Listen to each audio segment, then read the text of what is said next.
السلام علیکم مولانا صاحب۔ وعلیکم السلام ورحمۃ اللہ وبرکاتہ۔ مولانا صاحب، شب برات قریب ہے، جی تو شب برات کے بارے میں آپ سے پوچھنا تھا کہ اس کی شرعی حیثیت کیا ہے اور کیا لوگوں کو عبادات کرنی چاہیے؟ جی بسم اللہ الرحمن الرحیم۔ ہمارا تعلق فقہ حنفی سے ہے، اور شریعت کے اندر کسی چیز کا حکم کو بیان کرنا وہ فقہ کے اعتبار سے ہوتا ہے۔ تو فقہ حنفی کے اعتبار سے شب برات کا حکم یہ ہے کہ یہ رات، اس کے اندر عبادت کرنا کو فرض یا واجب نہیں ہے۔ احکامات کے اندر یہی ہوتا ہے کہ کوئی چیز فرض ہوتی ہے یا واجب ہوتی ہے یا سنت موقدہ یا سنت یا نفل یا مستحب یا جائز ہوتا ہے۔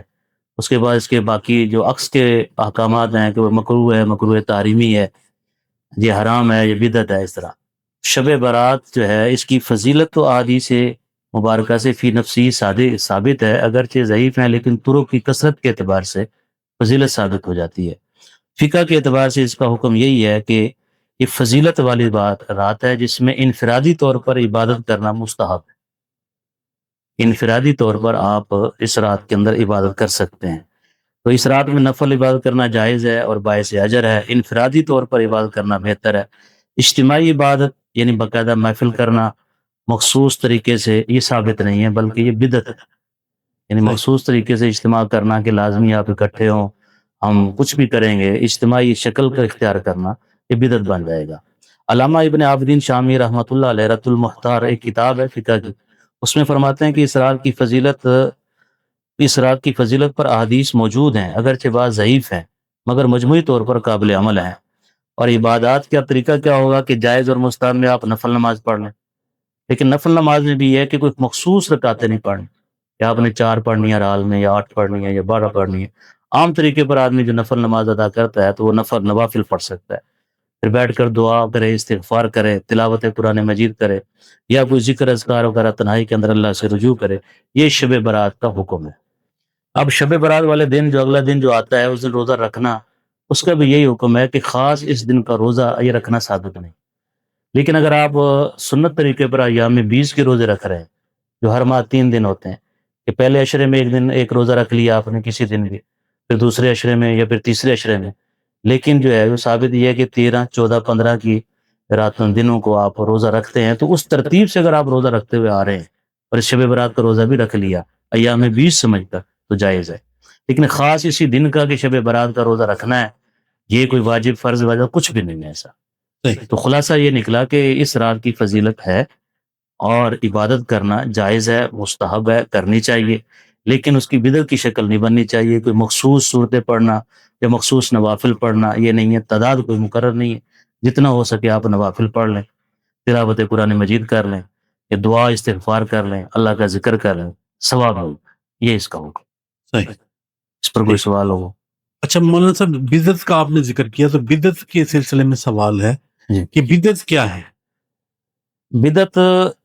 کے بارے میں کافی لوگ جو خلط مبز کا شکار ہو جاتے ہیں کہ وہ بہت ساری چیزوں کو کہتے ہیں کہ کیا یہ بدعت نہیں ہے۔ مثلاً لوگ کہتے ہیں جی اینک لگانا یہ بدعت نہیں بنے گا، پہلے زمانے میں پختہ عمارتیں نہیں ہوتی تھی، وہ بدعت نہیں بنے گا، یہ جلسے جلوس جو ہوتے ہیں، اجتماعات ہوتے ہیں، ختم بخاری کے اجتماعات ہوتے ہیں، یہ بدعت نہیں ہے۔ تو بدعت سمجھ لیں کہ کسی کام کو دین کا حصہ سمجھ کر کہ یہ شریعت کے وجود کا حصہ ہے، اس طور پر اس کو کرنا وہ بدعت بن جاتا ہے۔ مثال کے طور پر جب آدمی فوت ہو جاتا ہے تو اس کی نماز جنازہ ہے، جو مسنون ایک طریقہ ہے کہ نماز جنازہ کی دعا بھی ہے کہ 4 تکبیریں اس میں جو ہے نا واجب ہیں، وہ ادا کرنی ہے۔ لیکن ایک آدمی نماز جنازہ کے بعد دعا کرتا ہے اور یہ کہتا ہے کہ یہ دین کا حصہ ہے، اگر میں یہ دعا نہیں کروں گا تو اس کا نماز جنازہ ہی نہ ہوئی۔ یہ اس نے ایک اضافی چیز جوڑ دی دین میں جو دین میں تھی نہیں، تو اس کو بدعت کہیں کہ کسی بھی عمل کو دین سمجھ کر کرنا تو وہ بدعت بن جائے گا۔ اب مثلاً مدرسوں میں ایک نظام تعلیم ہے کہ صبح 4 گھنٹے آپ پڑھاتے ہیں، زور کے بعد 2 گھنٹے پڑھاتے ہیں، لیکن اگر کوئی آدمی یہ کہے کہ یہی دین ہے، اسی طرح پڑھانا دین ہے، تو وہ وہی بدعت بن جائے گا۔ لیکن اگر آپ نظم کے تحت کر رہے ہیں کہ اساتذہ کو مینٹین کرنا، طلباء کی درجہ بندی کرنا کہ اس درجے کی کتابیں فلاں استاد پڑھائے گا، اتنے سے اتنے وقت میں پڑھائے گا، یہ ہے نظم کی بات۔ خود دین کی خدمت کرنا، دین پڑھانا اپنی ذات کے اعتبار سے وہ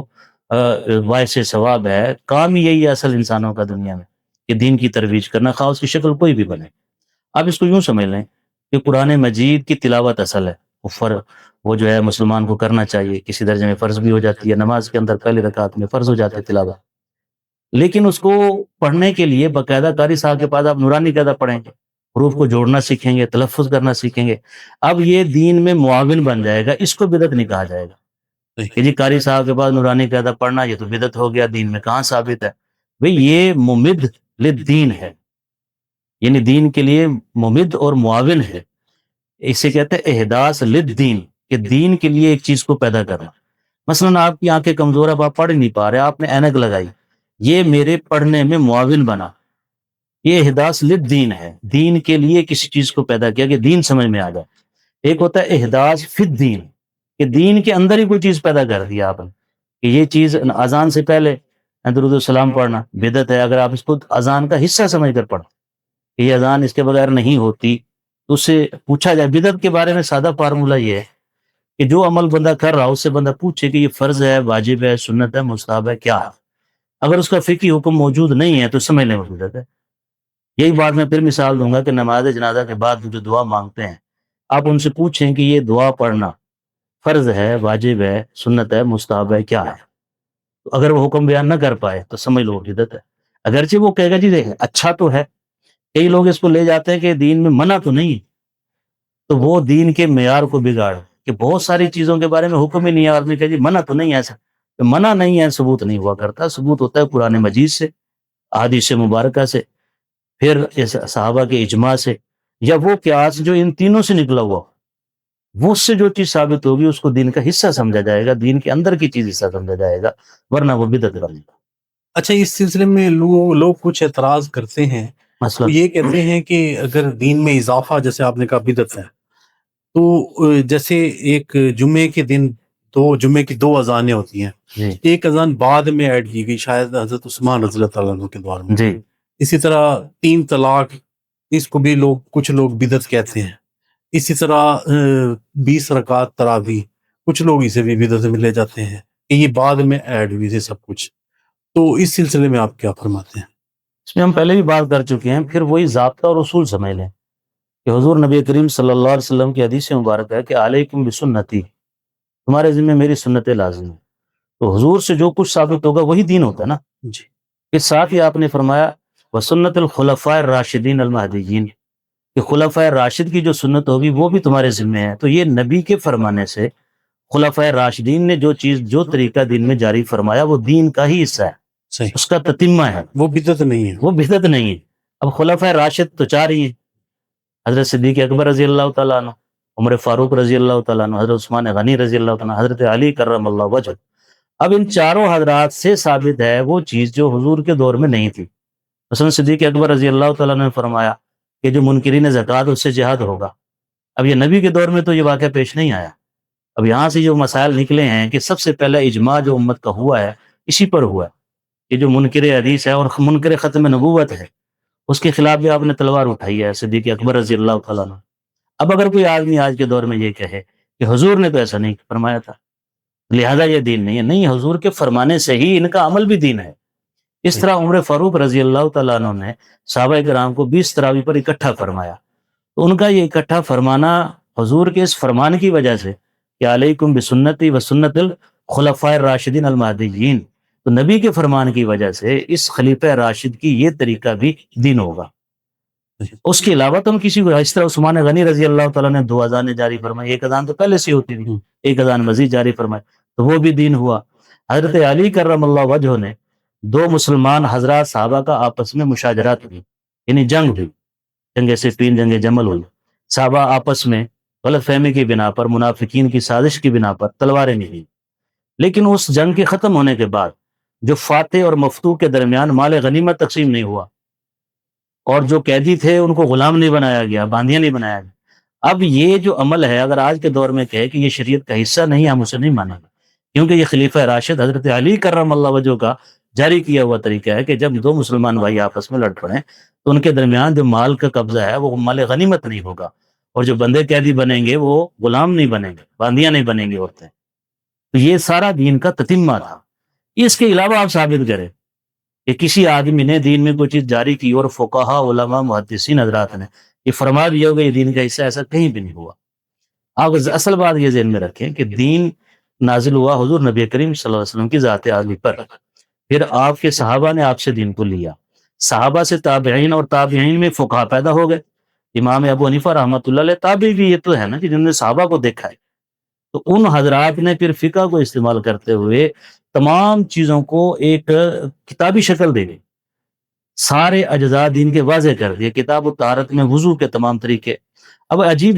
حالت یہ ہے کہ پورے کا دین کو چھوڑ کر دو چار جزیات نکال کر، یعنی ہزاروں لاکھوں جزیات میں سے دو تین جزیات سامنے رکھ کر شکوک اور شبہات پیدا کرتے ہیں امت کے لیے، جبکہ امت 1450 سال سے ان مسائل پر عمل کرتی ہوئی آپ نے بیچ میں 3 طلاقوں کی بھی بات کی تھی، اس میں بھی کئی حضرات خلط مبحث کرتے ہیں کہ پہلے زمانے میں بھی 3 طلاقیں 3 ہی تھیں، لیکن وہ صاحب لغت تھے، خود لغت والے تھے، اس وقت اگر 3 طلاقیں ایک ہی لفظ میں دے دیں تو اس سے نیت پوچھتے تھے کہ تمہاری نیت کیا ہے، اس جملے سے 1 طلاق کی نیت ہے یا 3 کی نیت ہے، تو آدمی کہہ دیتا بھائی میری 1 کی نیت ہے تو 1 ہو جاتی تھی، 3 کی نیت کرتی تو 3 ہو جاتا تھا، لیکن حضرت عمر فاروق رضی اللہ تعالیٰ نے فرمایا کہ اب لوگوں کا اعتبار نہیں، وہ دل میں 3 کی نیت کر کے طلاق دیں گے، بعد میں دیکھیں گے کہ بیوی اب جا رہی ہے تو 1 کی نیت کر لیں گے، تو لہذا اب ان الفاظ سے 3 طلاقیں ہی ہوں۔ پہلے بھی یہ نہیں تھا کہ 3 کے لفظ سے 3 طلاقیں نہ ہو، 1 ہوتی، ایسا نہیں ہوتا، بات نہیں سمجھتے کہ وہ نیت کا فرق تھا۔ بعد میں حضرت عمر فاروق رضی اللہ عنہ وہ دروازے ہی بند کر دیے،